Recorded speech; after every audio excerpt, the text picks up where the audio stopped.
Financial security gives me inner security. We want instant gratification. We want to feel rich today. When I think of wealth, it's like time freedom, location freedom, the ability to stop working for 6 months. You can't thrive from stress, from fear, from scarcity, because we live in a day and age where people are being bamboozled. Manifest your next this, manifest that, positive thinking. I'm like, girl, what you need to do with your finances, your personal finance, is very simple, but at the same time, not a lot of people are doing it. When I see you and you're on this wealthy trajectory, I'm like, oh, Bobby's doing it. I can do it too.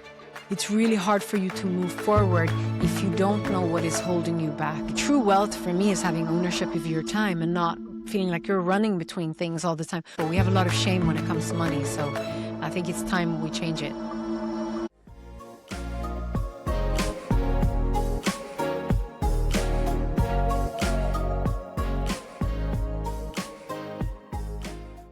Hello and welcome back to the Moneymatics Podcast. My name is Omobobola, and on today's show I have with me someone who I've always wanted to talk to. She's very known in the circles around here in Sweden, and she's a leadership executive coach who will be talking to us today about money and our money blocks, our attitudes toward money, and especially for women. So welcome with me today, my guest, Ruthie. Hi, Ruthie. Welcome to the Moneymatics Show. Hi, Bobby. It's so great to be here on the Moneymatics show and to be here with you and your community. And I'm excited to talk about the things that really matter, money. Yeah. Yeah, isn't it? It matters, even though sometimes some of us avoid talking about money. But money, I mean, we all need it. We all spend it. So we should be talking more about it, don't you think? We should be talking about it so much more than we do. That's why I think that it's so important that people like you who are leaders in the space, not only talking about it, but giving people tools, educating people, coaching them within financial wellness, money management is so important because it's a blocker for a lot of people. We have a lot of shame when it comes to money. So I think it's time we change it. Wow. You started right off. You said something, money is a blocker for people. Yeah. And it's time to change it. And I think we're going to talk more about that as we go on. So, Ruthie, before we go into the conversation, I just wanted to introduce yourself. Who is Ruthie? And while we are talking about money, tell me your own money story. Yeah, sure. So hello everyone. I'm Ruthie, which is essentially a nickname. My name is Ruth, born and raised in Stockholm, Sweden, a very proud daughter of African immigrants, Eritrean immigrants. My parents came here in the late 70s. So me and my brothers were born and raised here. So my money story is also directly connected to their journey, right? Because they came here. Initially, they left Eritrea for a better economic future. But then very soon a civil war broke out, which meant that they had this additional responsibility, right? Of nation building and helping family and so on. So I think that that's always been a key part of my story. So I was born and raised here. I'm a civil economist by trade. I did my bachelor's in that and then went to the UK to do my master's in international management. I went to King's College in London, lived and worked in London for over 10 years in business development in the media industry. So advertising, digital marketing, all of that stuff, sales partnership. Had a great international career in the corporate space. And now I moved back to Sweden probably about 7-8 years ago. And I'm based here and I run my own business, which is a service-based business on all things leadership, really. We do coaching, consulting, public speaking, and my company name is Semere & Co. Wow. And that's what I do today. I'm really passionate about leadership development, about just growth and progression in all the ways, really, as it pertains to us as individuals, but also as a community. And I'm also one of the co-founders of Women of Color in Business, the network that I know you've been to a few of our events. Yeah, definitely. And I'm a podcaster. I host a podcast called the Zanta Podcast, which is really about inner growth, self-development, and an extension of my business. Wow, that's great. I wish we were talking about inner growth today, but we'll stick to the money part. We'll stick to the financial part. So you were just talking just now about how we have money blocks and we should talk more about, there's a lot of shame around that. When did you realize that, there's something about money that maybe we need to be talking more about in our community, especially for immigrants and all of that? I think it's been a progressive journey, because I think when it comes to topics that we want to talk about, that are pressing on our hearts, or that just maybe stress us out, we know that we want to be talking about them, right? But Yeah. we don't, because there is that, what are people going to think about me? Am I going to be perceived Yeah. as a failure?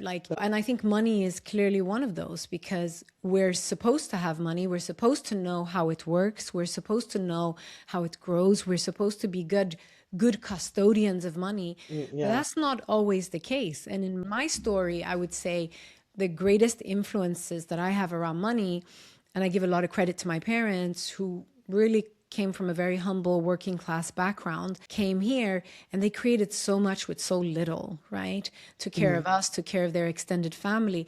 And I think what I learned was work hard and frugality. And I think it took me quite far. But in the day and age that we're living in today, working hard and frugality is not enough in an increasingly complex world, right? And also, not to say, that my parents had one story and one experience and they've done so well for themselves, but there are other levels to tap into in terms of like more easeful ways to make money, rather than just working hard and being diligent over a super long period of time. So yeah, I think those are the things, like working hard, clocking in, being a good worker, and then being very frugal with your money, and also not borrowing money. Borrowing money was like a shame. Like, I was even speaking to my dad about this the other day, and he's like, no, I've never borrowed money from anybody ever in my life.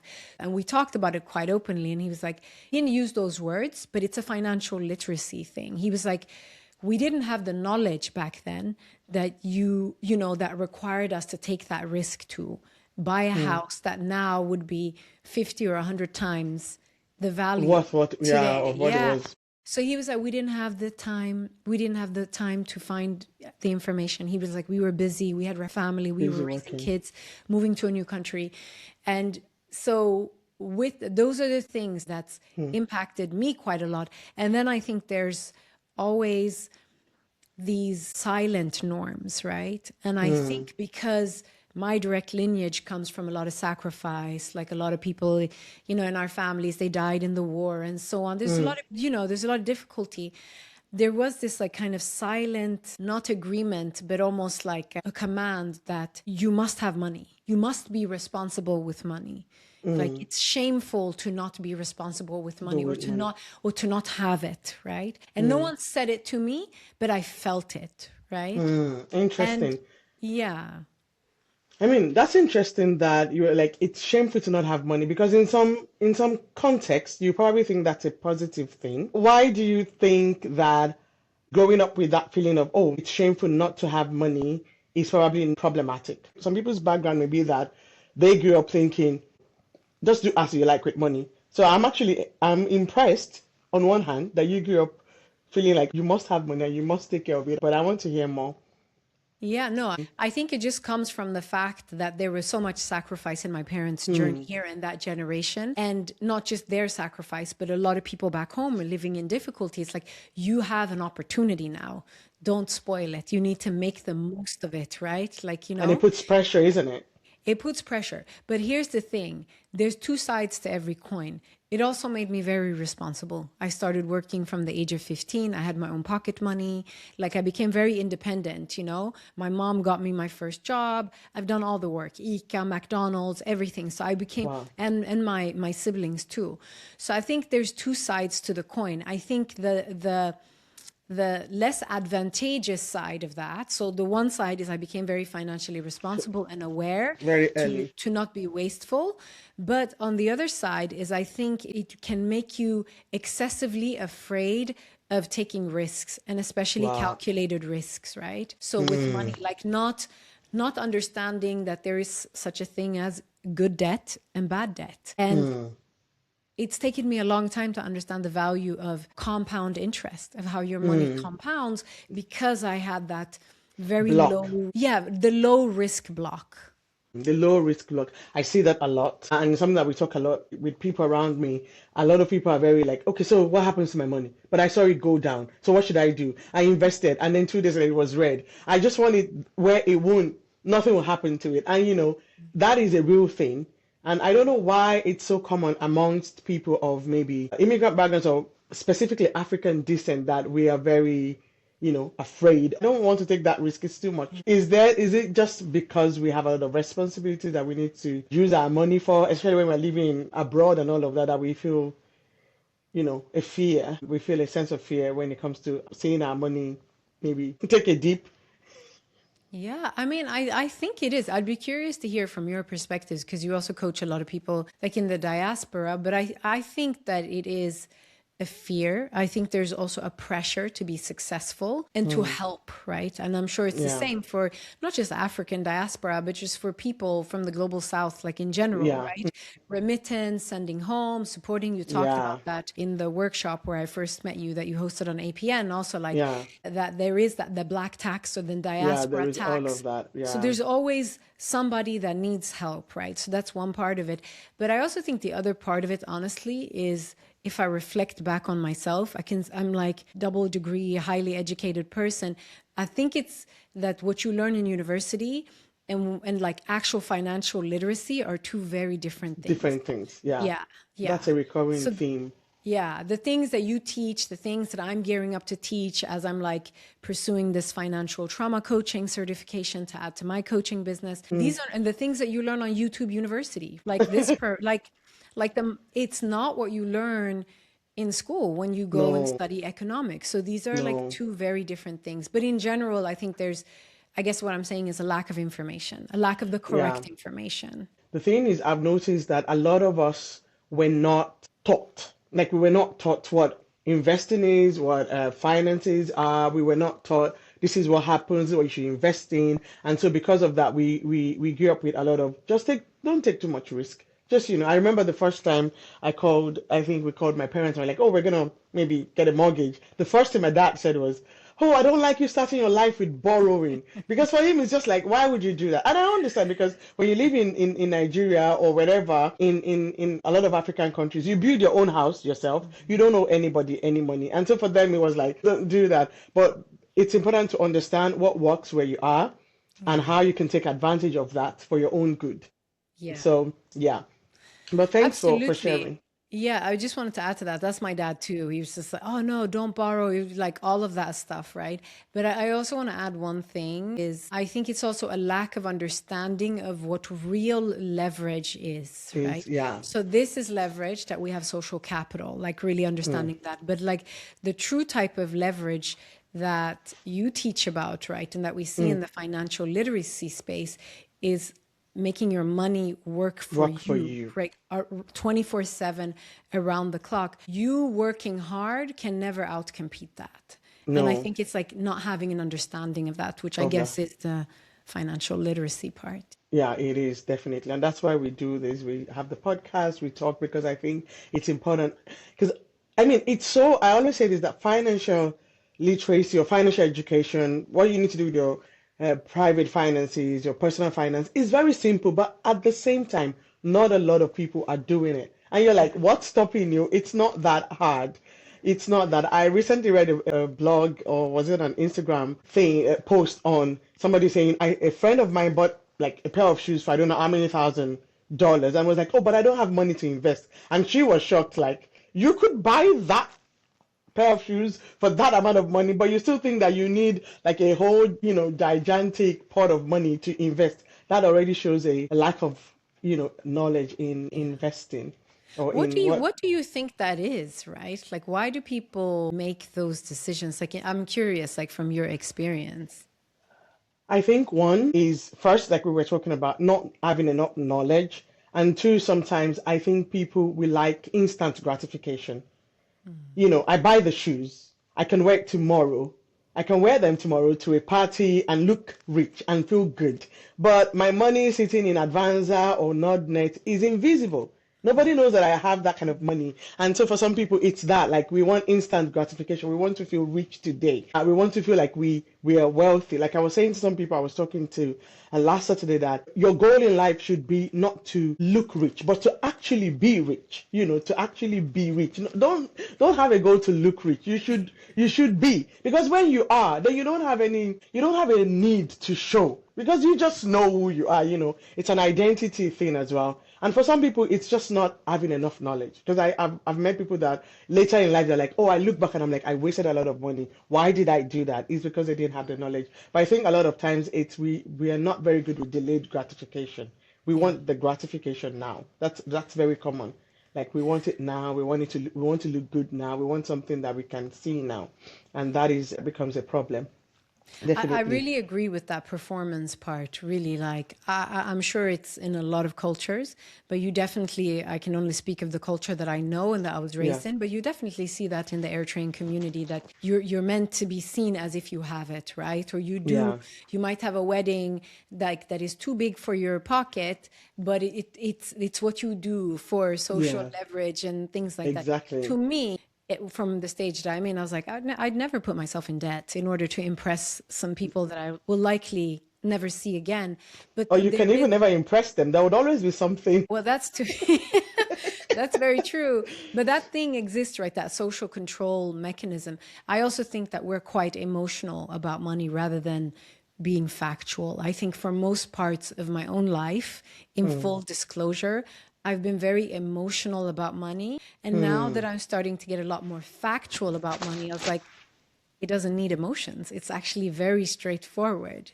That's why the podcast was called Moneymatics from the beginning, because I mean, it's math. If you add it together, but when I read The Psychology of Money, the book, then you understand that, again, personal finance, they say, is 80% our behavior, like behavioral psychology, and then 20% the money, because the money is math, right? You invest it like this, there is a formula for how it's going to grow. But when it comes to the behavioral part, which is a big part of how we approach money, and a lot of times that is where people have issues, and that's why they can't get the advantage of the factual part. Like you're saying, I don't have money, this is what I have. It's not possible. 5 minus 2 or 2 minus 5 is going to give me negative. We're not doing that. A lot of times we can't think like that. We think a lot in terms of what will people think, how will I be seen? There's a lot of perception that we take into our finances instead of just being, like you say, factual.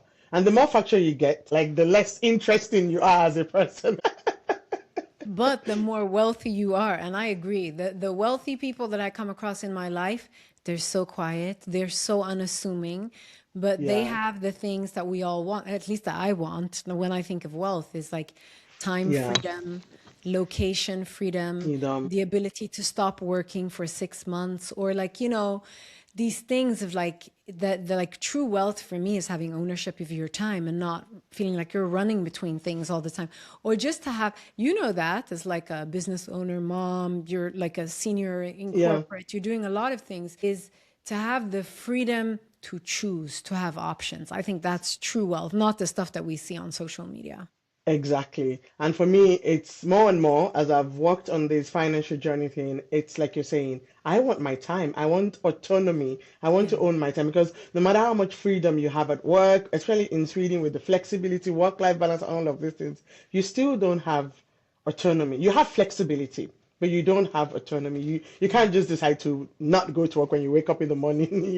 People are waiting for you. You're responsible for people. So the goal is actually to achieve that time freedom, like saying location freedom and all of that.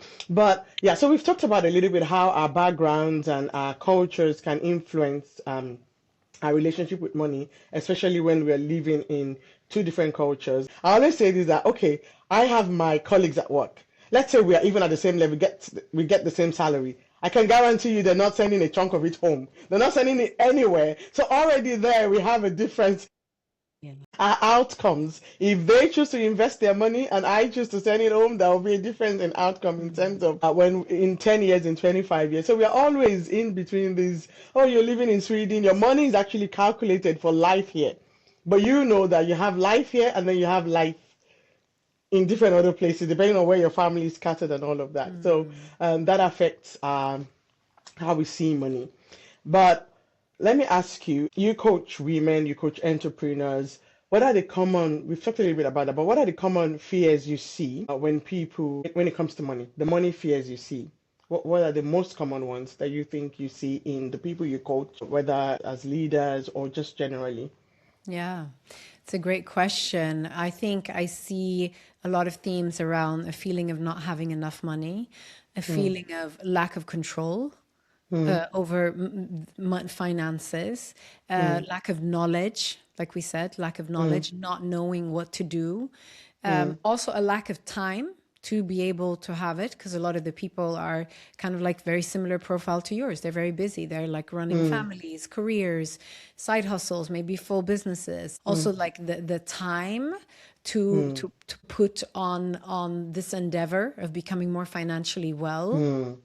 I also noticed that a lot of people, and this is in general for all of my coaching, like leadership development coaching, business coaching, like financial wellness, is that a lot of people have not understood enough about their origin story and how it affects their relationship with money. Basically, how they were brought up, their conditioning, the greater culture that they were raised in, the systems and structures, their internal family system, because we might be raised in a culture, but then your family is also a culture, right? Where you see certain behaviors, norms around. I'm the first woman, for instance, in my family to have a postgraduate degree. So a lot of the women that I coach are also women of color. So a lot of the women are the first in their families to have the type of platform that they do have, right? So it's like you made this big generational leap, but and you've done really well for yourself.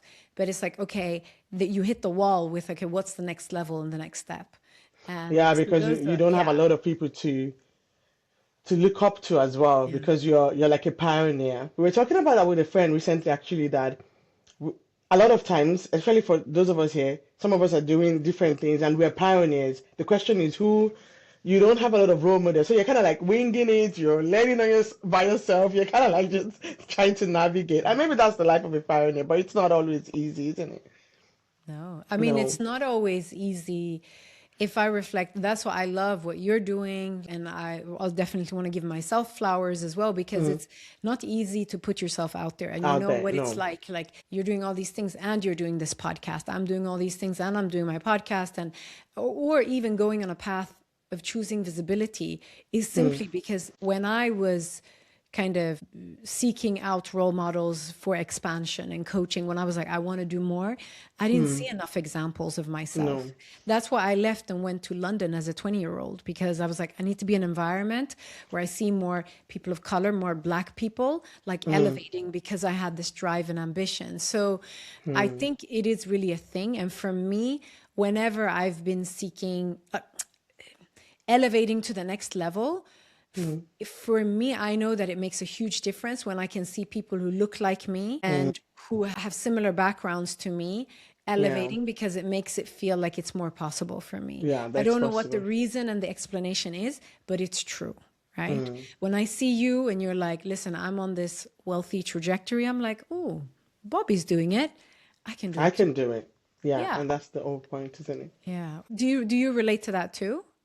Yeah, definitely. Definitely. I mean, I always say this to some of my friends. I didn't get on Instagram until maybe like maybe 5 years ago or 4 years ago.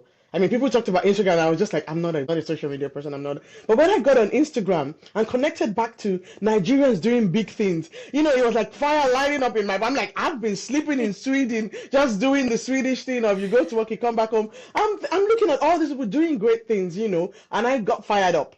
And then later, in maybe 2 years later, I'm realizing they're just 40, they're 30. And I'm like, they're my age mates. They're not even like old or anything. And then so I definitely relate to that. It's interesting because again, another thing that I say is in Sweden, for example, and I don't know if this is just peculiar to Sweden because of the egalitarian way.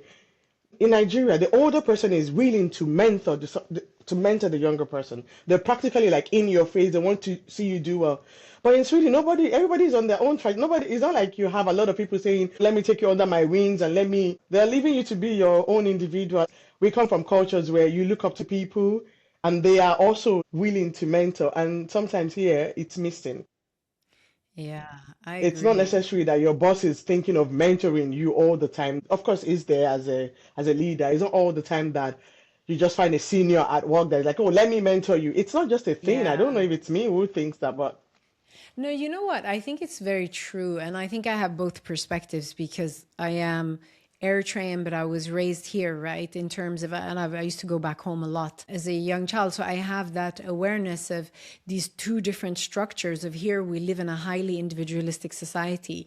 And then a lot of us come from these more collectivistic societies. Yes, And I yeah. was talking with a woman from the Women of Color in Biz Network. Actually, she's Indian and she's lived here for 15 years. And she was like, what I found really strange about Sweden is like, you don't often hang out in these multi-generational settings. You only No, hang out in your cohorts. Like it's like us as millennials or like parents, and you lose out on that because if we were back home, you'd have your grandparents, your uncles, your aunties, definitely. and it's like Yeah. we do the multi-generational thing and the information is naturally dispersed. Whereas here, and I think there are pros to the you can do it and kind of the more egalitarian thing. Yeah. But the truth is because I think a lot of communities of color have already been cut off for historical and very known reasons from this progress. So when you don't get that information, you lose out on it. And if I don't know, for a lack of a better word, let's say an average middle class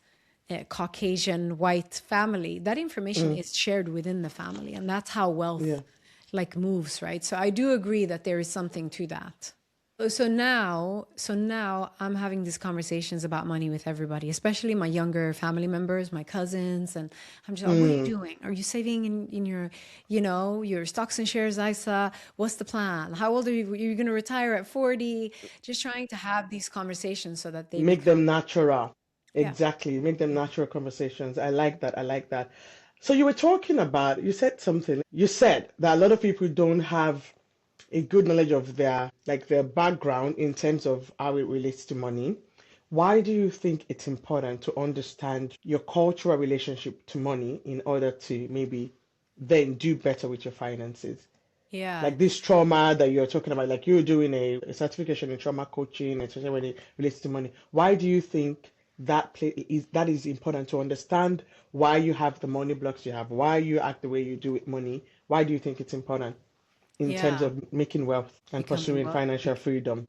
Hi, I know you want to go back to the rest of the video, but I just want to make sure that you're subscribed to the channel. So if you haven't clicked the subscribe button, please go ahead and do that right now. Click the subscribe button, like this video, and share it with your own network. And make sure you leave a comment at the end of the video. I am happy to read your comments, to read your thoughts, and we promise to always bring you these kind of educative, informative sessions. So don't forget, click the like button, click the subscribe button, and I'll see you in the next video. I think we're getting into a little bit of that inner work, and I think for me, just the way that I work as a coach is that it's really hard for you to move forward if you don't know what is holding you back. And a lot of us don't know because we haven't received the tools, we haven't received the guidance. It's also really uncomfortable to look into the past, because Yeah. there could be a lot of things that we haven't reconciled by maybe the style of parenting that we were raised in, the wider culture, or being raised in a household where there was lack, or maybe where there was abuse, or there could be so many different things. I mean, I think that's one of the things that I have inside view Into. to as a coach, because I work under 100% confidentiality. So I get a lot of vote of confidence for people tell me. And I grew up in a family too. So I know that there are a lot of things when it comes to our upbringing that we're not willing to talk about because it's It's difficult, too it's painful. shameful. We also, it's intricate. But why it's so important? So it's cultural to one degree, but it's also behavior. There are certain things that you learn that are maybe cultural elements of how you approach things. And like not talking about money, the silence, the culture of silence. But there are other things that you also learn from your parents and the people around you in terms that are behavior, you learn how Yeah. to behave around things. Money. Around Yeah, things. put it under the mattress, or just YOLO and overspend it and have fun. Life is short, whatever it might be. So why it's so important to understand it is because if you don't understand what has influenced your attitude and your fear and your approach to money, it's to use psychological kind of lingo. Carl Jung talks a lot about light and shadow. So light is sort of what you have integrated and embraced about yourself. This is who I am. But we all have shadow aspects of ourselves that are usually driven by fear, lack, shame, and so on. And unless you integrate that shadow is what's going to make your decisions for you, right?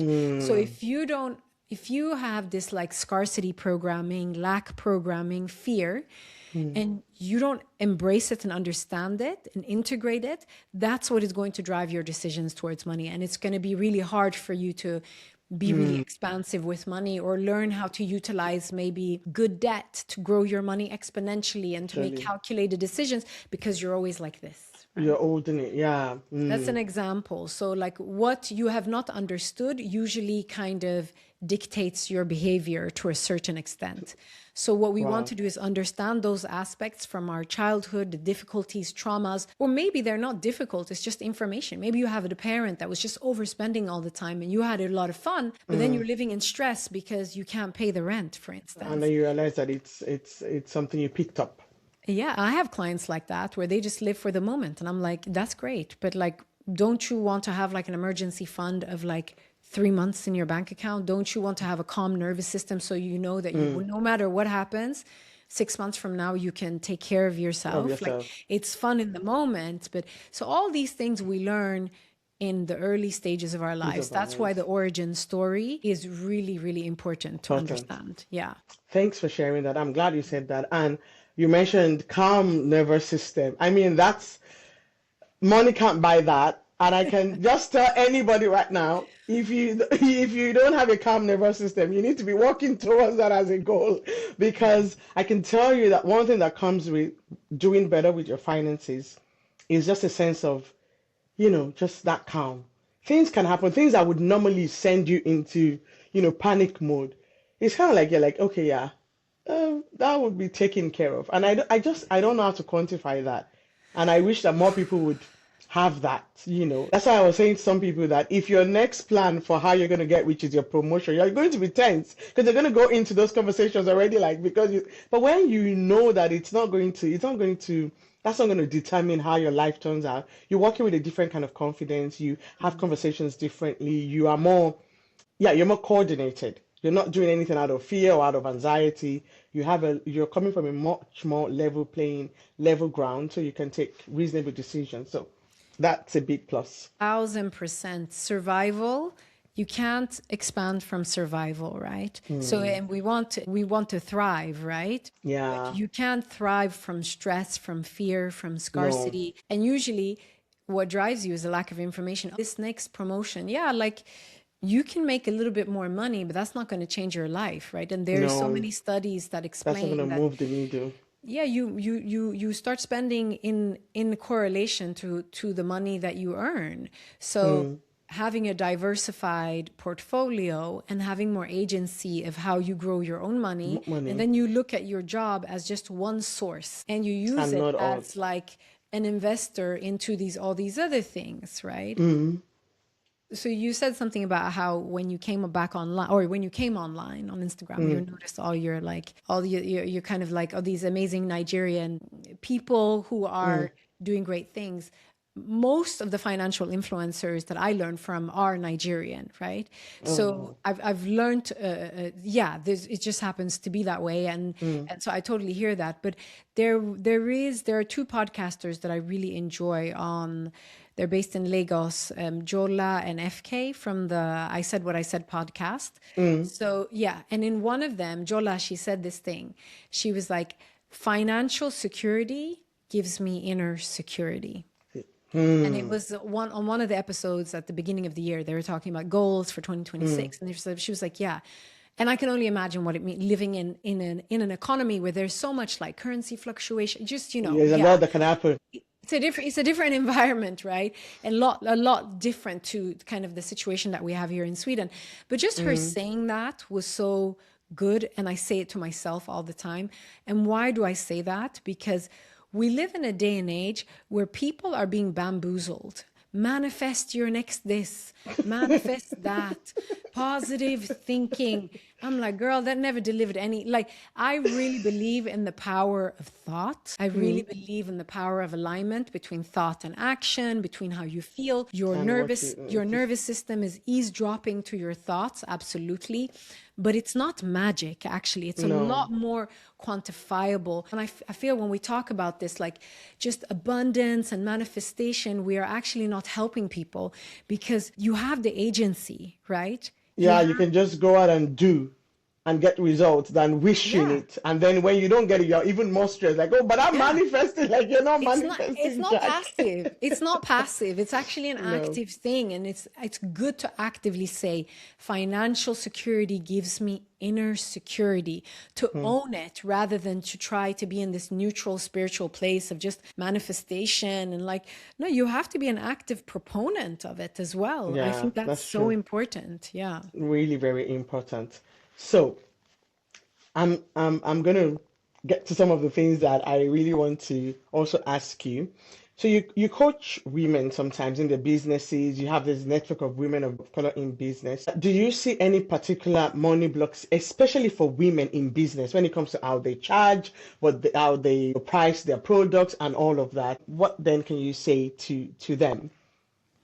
Absolutely. Starting from myself and my own journey, and a lot of the women that I coach is like people pleasing, Hmm. fear of pricing. It's called financial fawning. Basically, fawning is the trauma response around people pleasing. Hmm. And we see it in salary negotiations too. Women are much less likely to negotiate, much less likely to counter when it comes to pricing, to raise Hmm. their prices. So there is this like self minimization, whereas men generally will just tend to like ask for a much higher price, to negotiate, to demand. Whereas Hmm. women, we squeeze ourselves in so many Hmm. different A ways. lot. Yes, I would say not pricing accurately, fear of negotiating. I also think that I see a lot of women that just embark on businesses that feel like a natural extension to who they are, but they're not necessarily the best business models. So I'll give you an example. And I want to be, to everyone listening, I'm very transparent. I'm also talking about myself. Hmm. Going into service-based businesses, what do women do in families? We caretake for the most time, right? For the Yeah. most Hmm. part. So we go into these caretaking roles that are very demanding of us. And when you look at like men, for instance, in business, they go into something like tech, into Hmm. something that has the ability to exponentially Check. deliver back like growth and results. And of course, is very demanding as well. But it just looks very different. So I also think that we kind of enact our traditional gender roles also in In business, our careers, isn't it? in our careers, in our businesses, in our professional careers, Hmm. in money and pricing. So that's what I see. And then the other part of like, so what do you do about it? I'm huge at the moment about getting my clients to own their numbers, right? To Hmm. not just look at like, I want to do this? What's the business model behind it? What is the demand? Who is your client? How much is your client willing to pay you? Pay. After VAT, taxes, expenses, what is the net profit? What does the market look like, right? Thank And you for if saying you that. calculate that, you'll see, you're like, okay, net, I don't know, 300,000 a year. Is it worth all this time and All the energy? energy and Or the like, whatever that you're putting into it. no, we have to tweak this business plan, or we have to think about something else. Like owning your numbers is so key, looking at it black and white on paper. The other thing that I'm coaching a lot of people on as well is separating your sense of self from the pricing and the money thing, meaning that looking Hmm. at your business, it's your business that's making that transaction. It's not you, but we Hmm. personalize it. Oh, I can't ask. I was talking to a client about it yesterday. She's like, oh, she does these fantastic workshops. She was Hmm. like, oh, I can't ask. And I was like, wait, you are conflating your own self-worth with With the your offering business. of your business. It's not the same. You No. must build a neutral identity for your business. So when a request comes in, someone is requesting to make a transaction with your business. And if you know what value you are delivering, then that's an equal transaction, right? But That's if you right. make it about me, am I Hmm. worth this? Da, da, da, then you're conflating your origin story and your own self-worth With into your your business. business or salary negotiation for the professionals, right? Hmm. So I think like creating a separate identity is very important. And one Hmm. last thing that I want to add as well, pricing is very arbitrary. You know that you work in like huge organizations, right? Yeah. What someone is willing to pay, like someone Yeah. might be willing to pay a fraction of what you think this is worth, someone is willing to pay the full price, you know? It depends. It depends who you're selling to, who's the client. So there's some skillfulness that is needed within this as well. But make it less personal is the key thing. Yeah, see it as a business, right? And not just Yeah.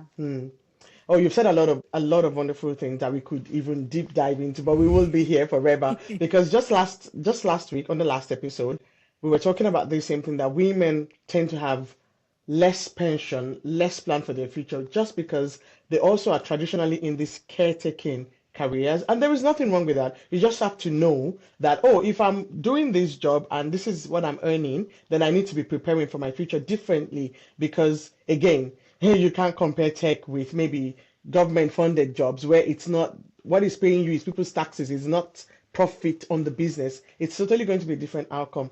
And it's important for women to understand where they are and then leverage whatever they can leverage to make sure that their outcome is as good as the next male or better. Because it's you owning, like you're saying, have agency over your money, over your finances by yourself. So that it's not just happening to you. What am I going to do if this is the case? What should I do?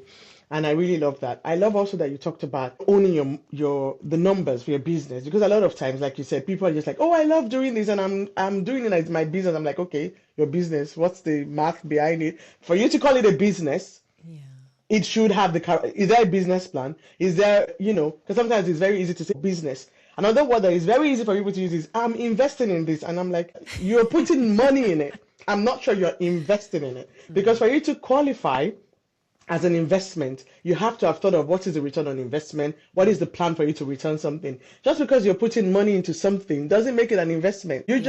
You call it an investment, but it's you just putting money into something. And there are so many different things that people put money into and they tag investment, but it's really maybe just trading or business, but it's not necessarily an investment in that sense.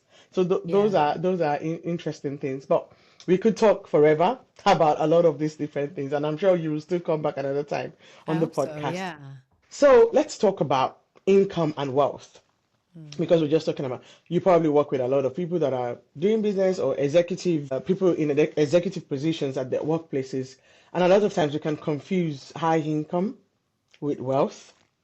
So how do you personally distinguish between income and true wealth? And what do you say to the person that maybe feel like, I'm doing really well with my finances, I earn this amount of money per month, compared to what true wealth really is?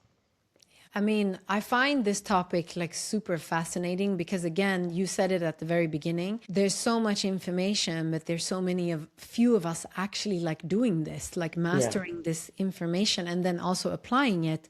And I'm one of those people, right? I'm getting on this, I'm learning, but it's later in life. So and one interesting thing is I meet a lot of people, and I've been asking for the last year, so many different people, hey, difference between income and wealth, like, do you track your numbers? Because it's one thing to own your numbers for your business, but you should be owning your numbers for your personal finances first, for right? your personal finances. And so many people just track their income, barely track their spending, have no metric to track their wealth. And I learned about this through a friend of mine. They taught me about net worth, right? Yeah. Whereas, and in Sweden, we don't talk about net worth. Net worth is a very American term. Yeah. But essentially, when you are just tracking your income, but your income already has line items against it. Your income, bills coming in. It's accounted for. So it's great that you make, I don't know, 1 million Swedish kroners a year, right? Or $100,000, but quite likely at least 50, 60,000 of those are accounted for by your fixed bills or your fixed responsibility at minimum. And we're not even talking about taxes yet. No. So when you talk about income, it's very misguiding in terms of, so there are people who earn a lot of money, but who have like a very low net worth or who are in negative debt, actually. Yeah. So when you talk about, for me, when I started learning about net worth, you talk about assets versus liabilities. So you look at like, what are assets, like actual assets that can generate money, that are worth money, and what do you have that are actually liabilities. So maybe you have a mortgage, or you have a car, or credit card debt, or student loans, and so on. An asset is like maybe a property that you're invested in, stocks and shares, crypto. There's so many different things. Could be gold, could be so many different things. But those are very different things. And I think when I started tracking my net worth and tracking it historically, it's humbling. It's very humbling. And then I also think, to be honest, Bobby, people need to become a lot more active and thrifty to their personal finances. Because I didn't stop at just tracking my net worth. I started using like ChatGPT and Claude to be like, okay, benchmark me. At this age that I'm in, the city that I live in, the type of work that I have, how healthy is my net worth? So it also puts you amongst your peers to give you to an see indication. if you're, Yeah, so I think we must track our wealth through a metric such as our net worth. Income is not a good indicator, because money coming in, you're going to be spending it like that. And it's going to be your fixed cost, it's going to be. So we have to track our assets versus liabilities and make sure that our net worth actually is growing over time, and finding strategies to make it grow using compound interest. I like that you mentioned something about benchmarking, because that's not something that we do often, and I think I'm gonna do that as well, because it's one thing to think, oh, I'm doing well because, oh, maybe I have some investments, but another thing to actually know what should be your net worth at this age, living in this country, if you are actually doing well financially, and then really seeing how well you're doing. And one thing that I've learned with anything that I've tracked is that it keeps you. I mean, it can be like a smack in the face. You're like, oh, I'm doing very well. Then you're like, oh my goodness. Of course, the backside is that you're always never comfortable, because you're always like, oh, I need to be. But you should find a balance. And those kind of wake up calls are very good. I find them very good. Like when you're like, okay, I thought I was doing good, but I need to do better. Or I thought I was, already here, but I'm not really there. It's always important to see black and white, because as long as you're not putting it on paper, it can be very, oh, I earn a lot of money, I deserve this. But if you actually put it on paper, you probably don't deserve that thing that you think you deserve. You don't deserve that, that car, that house, because if you really put numbers to it, maybe you need to be living in a smaller house, in a smaller apartment, driving a smaller car. But it's very easy to go off your income and think, oh, I make this amount of money every month, I should be driving that, I should be living like this, and I should be traveling 10 times a year. And then before you know it, you're draining. Or like put a plan together. Put a plan together. You want that house, instead of overextending yourself and just doing this performative thing. Like put a plan together and be like, we're gonna reduce our spending, live in a smaller home. We're gonna and then in save 5 years invest, and let the stock market or whatever investments that you're putting it in do the work for job. you, right? I think you said it at the beginning. Delayed gratification, like, wanting, and I think that's a human skill that we need to learn how to master, because it's like everything, just wanting everything right now is very undisciplined. Let's be honest, the people that we came from, that raised us, they didn't have it like that. They had to delay gratification and build some great things and created us based on like this patience. So I think a lot of people overspend. I used to be not necessarily an overspender, but I would definitely spend a portion of my money emotionally. And now that I forward plan, it's so different. I'm like, it's different. In 3 months, I can buy this thing without hurting myself, Pension is another thing. When you talk to people about pension, they're like, oh, I don't want to talk about it. I'm like, well, that's not great, because time is the greatest factor. Time is your biggest, is a big factor, and it's probably your biggest friend. The longer you have in the market, the better for you. It's not really about the amount. If you start early and you start small, you probably will do way better than somebody who starts late, but with a big chunk of money. Time is important. Wow, that's really good. I like the fact that you gave people practical tips, even for how to go from just thinking of your income to thinking of true wealth. Am I really building true wealth? Do I really have the net worth that I think I have? If I look at my assets and my liabilities and all of that, I love it. So let's talk about what you do with women of color in business, right? You founded Women of Color in Business. You recognize that women with immigrant backgrounds were maybe underrepresented in the entrepreneurial spaces, and then you wanted to do something about that. Walk us a little through why you started Women of Color in Biz and what you're doing and what you're seeing as a change in the society, like in that particular community, with all the the workshops, the different programs as it relates to money. Yeah. So Women of Color in Biz is a network for women of color, whether you were born or raised here, like an immigrant background and international. It's a space for women of color to come and help each other reach our goals, whether that's in business, in professional development. And we're also developing this personal finance aspect as well, because you can't talk about career in business if you I'm not talking don't about have money. clarity on your personal finances. So I did a lot of coaching in the kind of governmental space, like places like Almi, Nyföretagarcentrum here in Sweden, a lot of small business and SME coaching, publicly funded by our taxes for the most part. And I didn't see enough people of color in those spaces when I was working as a business coach. And in some of those places, I still consult. I was like, here are all these free resources. Why aren't we here? But I know that we exist because Black women cut my hair, women of color do my eyebrows, all of this stuff, right? So together with Mam Foon, who's a really good friend of mine, she's also an entrepreneur. I'm a pretty new entrepreneur. I've only been an entrepreneur for 5 years, and I'm an accidental entrepreneur. So I'm still learning. I never really planned on starting a business.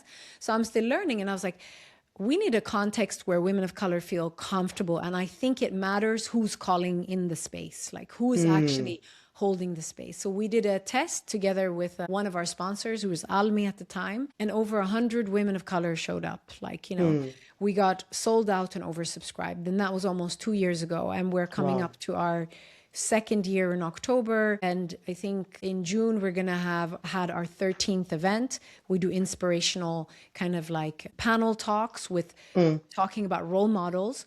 Role modeling is so important. So we bring examples from the community of women who are further ahead on their journey so that they can show Other us people and can share with us how did they get there. We bring in experts on personal finance or AI and stuff like that. And they teach us stuff. And also we allow space for the community to network so synergies can happen from one another. But basically the premise is that when you are in proximity to people who look like you, have a similar cultural background, similar experience in society, similar cultural dynamics, you become a lot more braver about what you think is possible. So I think one of the challenges of not having relatable role models is it stops you from having a bigger, bolder vision. Like I said, when I see you, and I remember when I was at APN and I saw your workshop, I was like, Bobby's getting wealthy. I'm getting wealthy too. Yeah. Like, it's something because I was born and raised here, but I am an African woman and you are also an African woman. And I go and I Yeah. look at you and I'm inspired by you. And I was like, she's like me, And there are many other spaces that are inspiring too. But I think there is something special too when you can truly relate culturally to someone Culture else. to someone. Yeah. And it makes you bolder. That's why we created this space. And now we're have over 500 people in the community and we're just growing. So the relatability, I think, makes you take bigger risks and it makes people dream and have bigger visions. Great.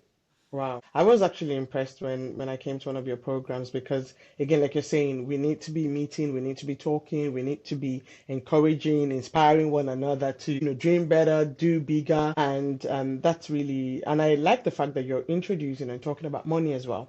Because I always say, we live in a world where money speaks, money controls a lot of things, more than we think, more than we think. And it's important that we own and we have money because then we can have better influence as well. Because a lot of things that influence our lives are controlled by people who have the cash. 100%. And it doesn't matter if you're building a great career and it looks good and you're earning a lot of money. If your personal finances are not in order, it's going to trip you up.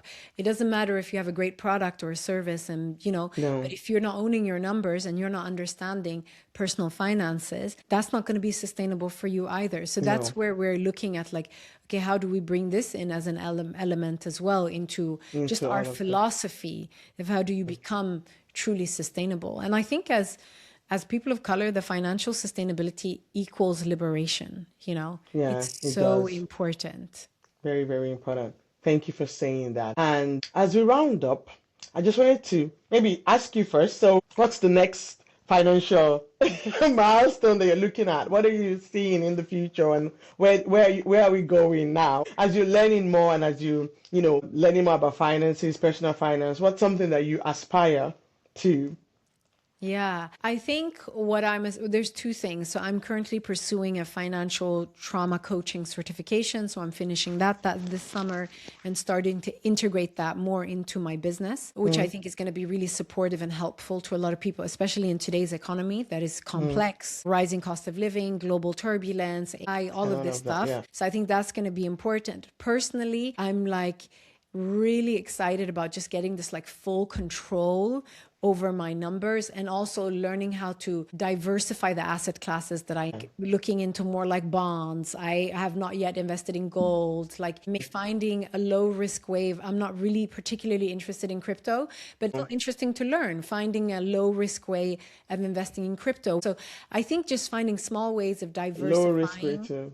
Because I think there's also a risk with knowledge.